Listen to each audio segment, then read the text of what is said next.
Nabitik yata. Bitik nga. Kung isa ring mangingisda ay panigurado ako na alam mo mga ganitong pangyayari na sa bawat pagtulog mo ay nananalangan ka na dapuan ng swerte upang makahuli. Pangarap na nga naming mga mangingisda na magkaroon ng biyaya ang bawat isa pagdating ng umaga at hindi nga namin inaasahan na ang aming bawat hiling ay bibigay na pala ngayong umaga. Thank you, Lord. Thank you, Lord. Thank you. Thank you, Lord. Malaki parilis, no? Alas 3 pa lang na madaling araw ay nagparamdamdam ang isda dito sa dagat Pasipiko. At napakagandang sinyalis nga ito para sa ating hanap buhay dahil na ibig sabihin niyan maaaring maraming isda sa payaw na ating natalian. Ayan, sibo na. Ito pa lang yung ano yan. Kasi.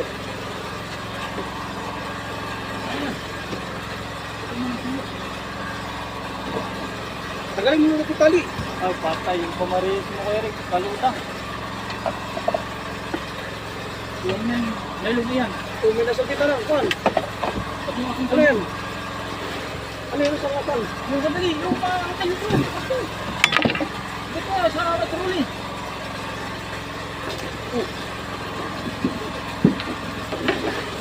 Kunig niya.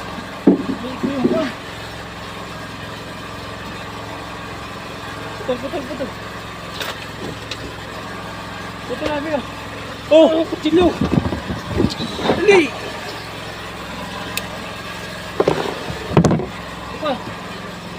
Wala nang biwasan.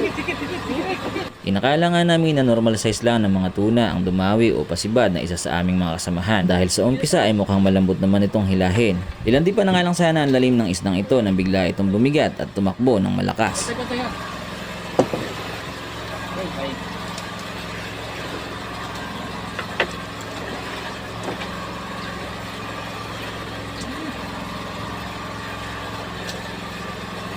Bulok na yung mga to.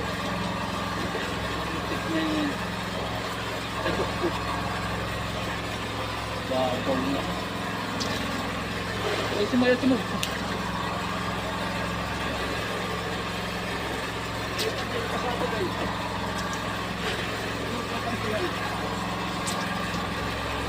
may mga biwas iangat na sana. Hindi na nga halos mapigilan ng aking tsuhin ang nylon kapag tumatakbo ang isdang ito. Kaya ang hinala nga namin ay isa na ito sa mga bluefin tuna o bultuhan kung tawagin dito sa amin. Sige, hila lang. Makalipas nga lang ilang sandali ay mukhang napagod na ang isdang ito at may plano na siyang magpabira. At agad nga bumago ng pwesto ang aking tsuhin para sa paghila ng nylon ay makabelo siya ng maganda. Oh, hila ulit. Pabira ulit, pabira.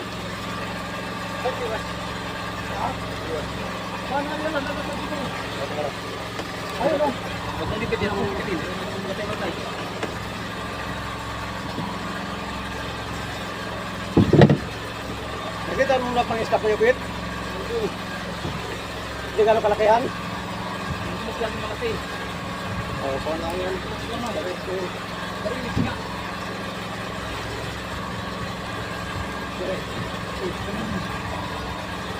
Yung kwan, sabi pa. Ang tunakwan. Ayun mga aga, magpapahinga muna ng sandali si Tio dahil hindi rin talaga biro ang maghila ng ganito kalalakas na isda. Napakalanit na talagang hilahin ito mga ganito kalalaking isda mga aga. Balik eh. Grabe. Grabe ang pitik ng nylon mga aga. Sumisipon. Hoy, tanda ka. Baka maano yung kamay.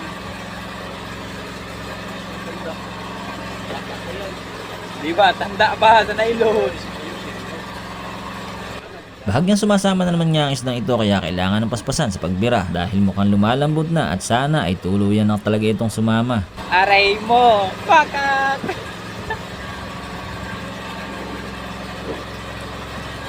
Yan to, vlog. Yan na po ulit. Si Jun. Nangarin mo sa lang.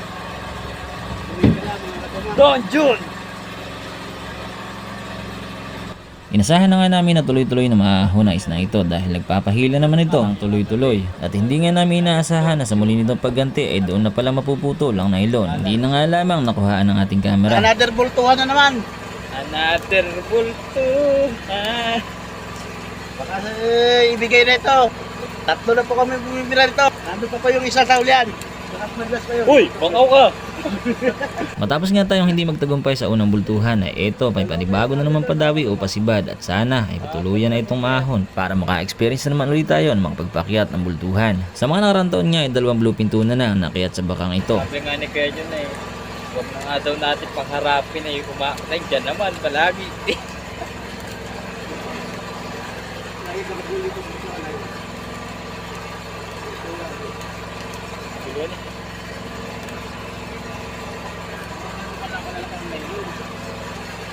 Malaki ba yung nelo na ginamit mo? Oo, malaki. 130. Ay yung... Ano nun? Oo, yung 120, 110 na dolphin. Basta yan. Itong malitang ay ito, pioneer na isang daan yan nakaraan. Yung sa akin, 120 lahat yun. Pag malaki nga ang lo, hindi nga kinakain. Kalo ko nga yung bultuhan na yan. Ano tanda, 30. Sa tulunan pa naman. Ilang kilo ba yun? Hanggang 50 na lang ang tanda niya. Ano lang yan? Parang ano, 3 labay Mike. Wala pa? Wala pang magdas. Napitik na yan, nagpapadala na yun.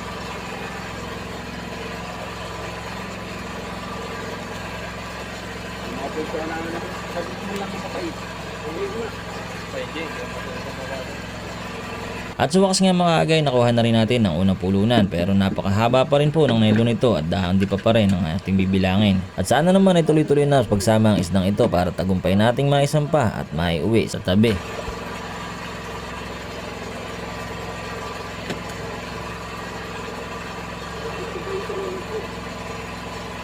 Kasi, 130.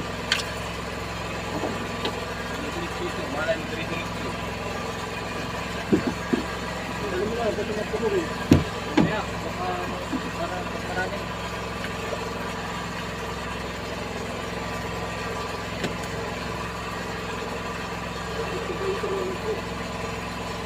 Kasi, 130.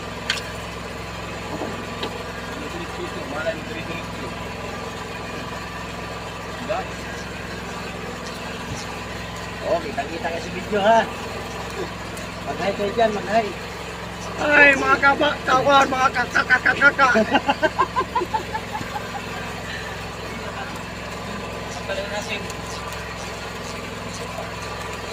Ito na guys. Sinabanatan pa. Parang mapinasama yung baka sumabay ka lang. Kasi puro mo lang yung... Titignan ito.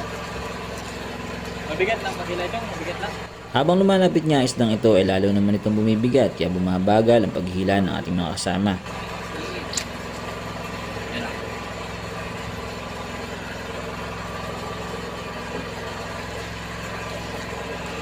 Wala na po na lang.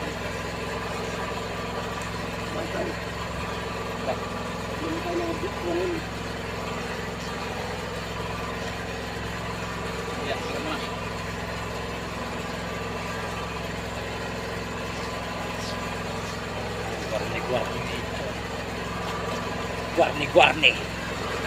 Guarni guys.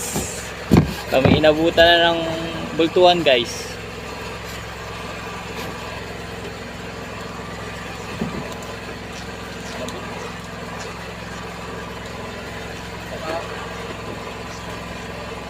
Kalahin natin ang gawin. Tayo ulit din yun eh. Kaya nga eh.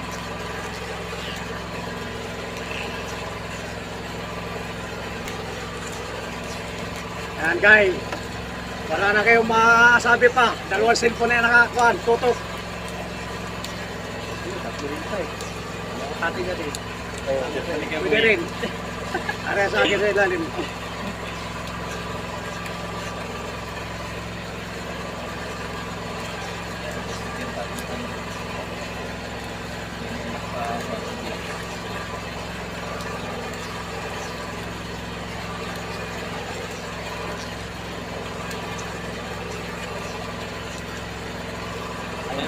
Kaya pa? Tayo nga lang ang pag-asa, bibigayan sa atin ng Lord. Dali. Ilang butuan na babae. Kaya na, 30 na. 30 na. Ano to? Sa yung tali.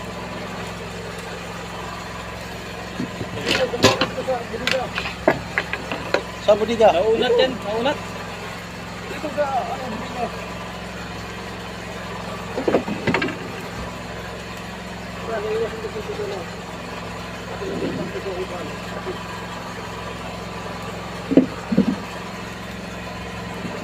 Pahinta na chong, pahinta na lang. Pahinta na chong.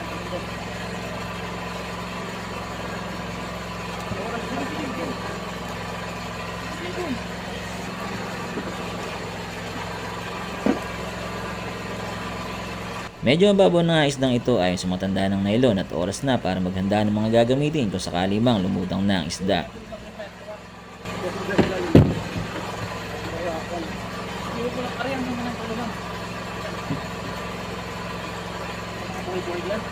Meron isa. Iwas mo yung buwan sa kabila. Ito na pamatulog. Ilan di pa na nga lang ang lalim ng isdang ito kaya naghanda na ang ating kasamahan na si Buster Creek ng gancho. Linagyan niya na rin ito ng tali para sigurado na kung sakali walang bulilyaso na maputol kapag kinawit na sa isda.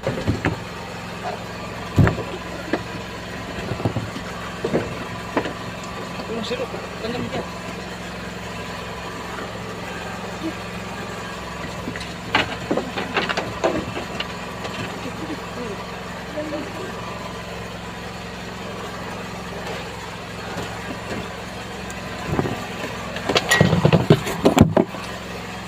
Sako rin, sako. Kaya atong ka na rin, sako. Da, sako. Kantay na. Nilipat na nga rin ni Kuya John ang nylon sa may bandang gitna para makabelo siya ng pagbirada sa isdang ito. Grabe mga aga. Rinig na rin yung ano ng nylon kapag sumisirit siya. Ibang iba talaga ang lakas ng mga bultuhan. Nagliliwas-was na nga ang silanganan at hanggang ngayon ay hindi pa rin sumasama ang isdang ito ng tuluyan. Grabe mga aga. Higit isang oras nang binibira ang isdang ito. Napakalakas pa rin.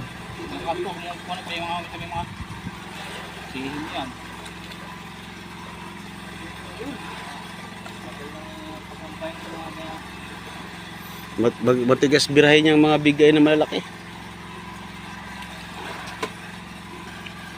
Bato na oh.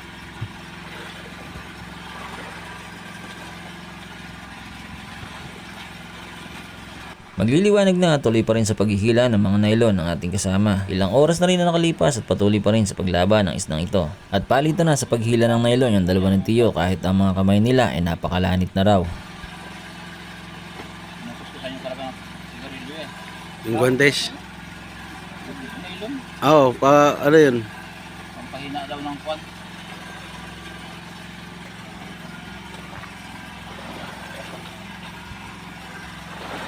Ano, patayin ko ng ilaw? Wala na, umaga na eh.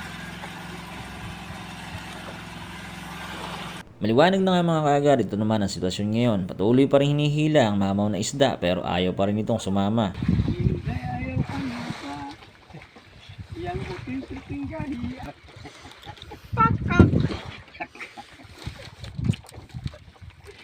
Dalawa kayo kumunol na.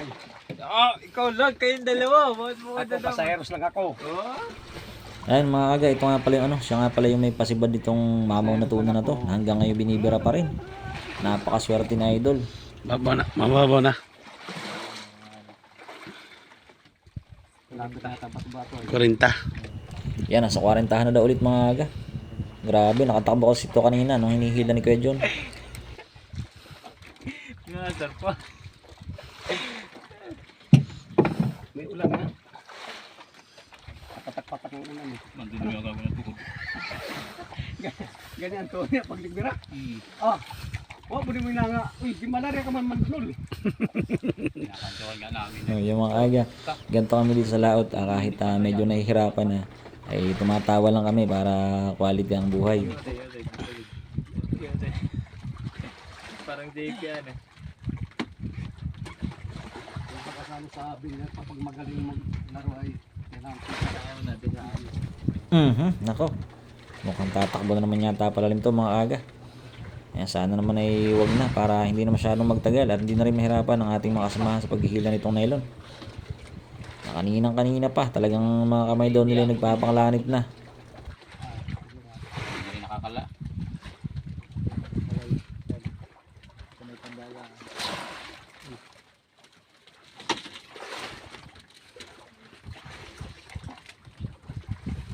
Last na ano yan, last na takbo na yan.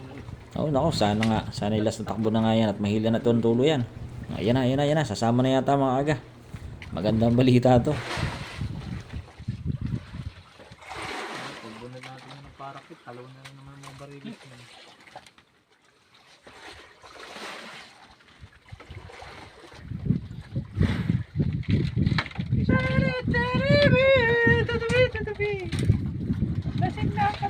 Makalipas nga na ilang sandali mga aga at ito na sa wakas. Malapit-lapit na rin ang isdang ito kaya naghahanda na si Boss Rick na sisirin kung sakali mang maaabot niya na.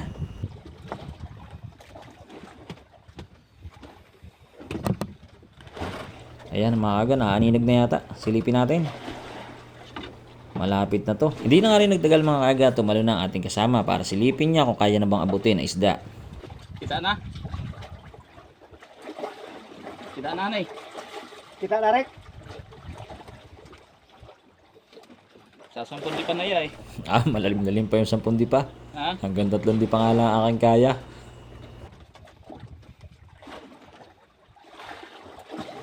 Kita na. Hindi ko makita. Yung kiri lang. 10 di pa lang ito. Sabunti pa lang yan. Nakalakas, hindi pa. Ibig sabihin malalim. 10 di pa ni ano. Haba naman kasi ang kalig ko. Ha? Mahaba ang kalig. So, Sa pagkakataon ito nga mga aga ay muling sinilip ng ating kasama para malaman niya kung gaano pa kalalim ang isda at kung kaya na ba itong sisirin para makawitan ng gancho. Huwag niyo naman ka na. Ako na lang magkukuhan. At para makontrol. Sige. Nalaki ko lang. Kaya pag-aarinduhin natin ito eh. Pataw. Kansuin mo ha. Nabitik yata. Bitik nga. Yung mga aga nabitik daw yung isda. Ayan, buti naman para hindi na siya makapalag. Tuloy-tuloy ng maahon to. Tuloy mo daw, Rick. Hindi, ayun patay. Nakatuwad. Hindi, kansuan pa rin.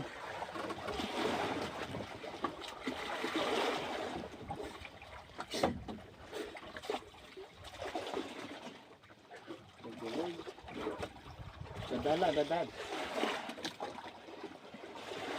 Tinatiming ko na lang pag... Tuwad na ito. Tuwad man, ulo man yan.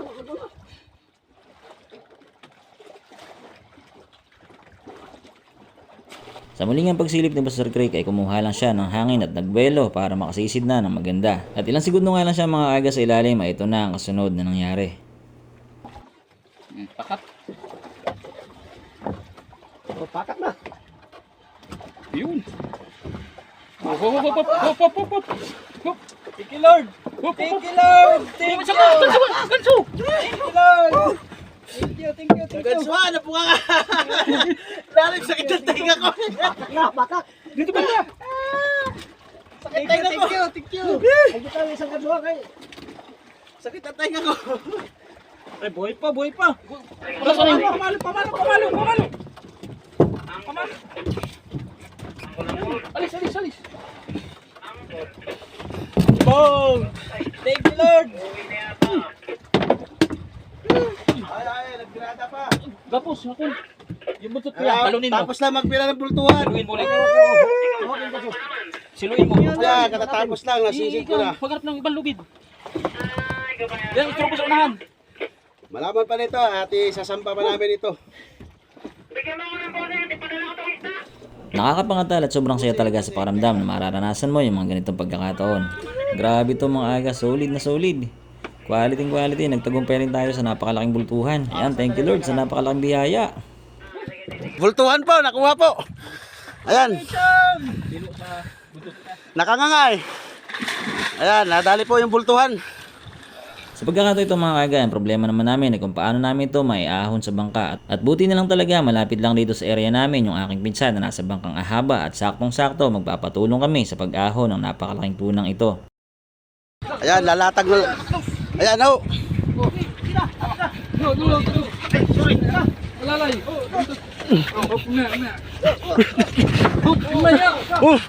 Laglag na.